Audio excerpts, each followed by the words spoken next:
Bienvenidos mga kapuso, aki na Zamboanga City. Usa ka suruyanan na sab ang among i-share alang kaninyo.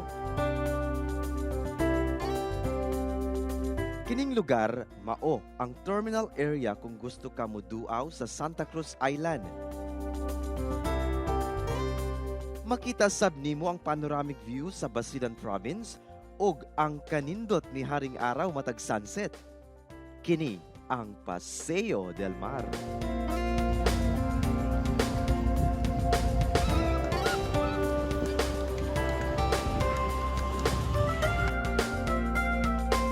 Mikabat kuno sa 2.3 hectares ang kadak-on sa Paseo del Mar nga usa ka seafront parkway na pwedeng mabisita sa NS Valderosa Street, Barangay Zone 4 sa Zamboanga City.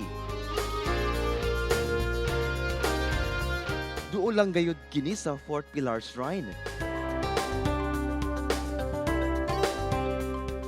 Human kini giablihan balik sa publiko, aduna na kini dakong kausaban. Kung kaniadto plain lawn grass lang, karon children park na sab.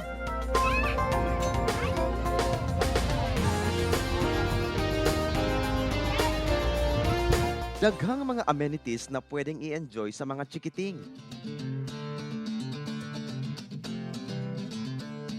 Aduna sub-area para sa gustong mag-skateboarding.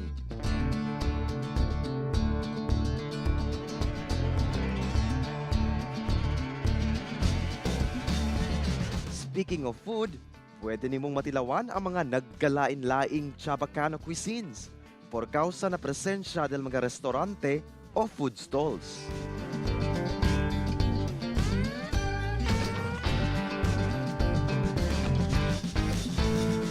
Usa ka relaxing lugar ang Paseo del Mar nga pwedeng suruyan.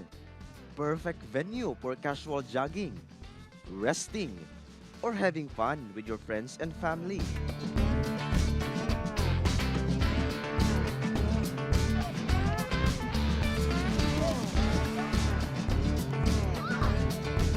Lakip niini ang Paseo del Mar, usa sab ka lugar kung diin ginahimo ang mga major outdoor activities.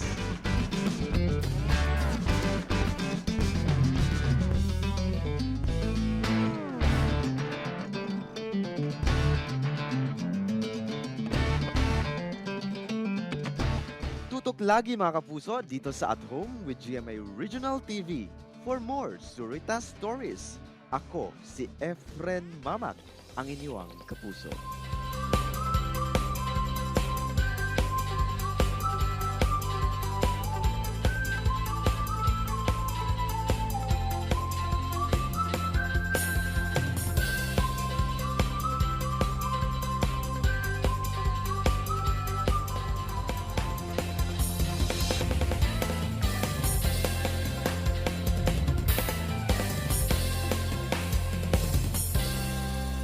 Mga kapuso, chillax lang mo kay mo balik pa ang At Home with GMA Regional TV.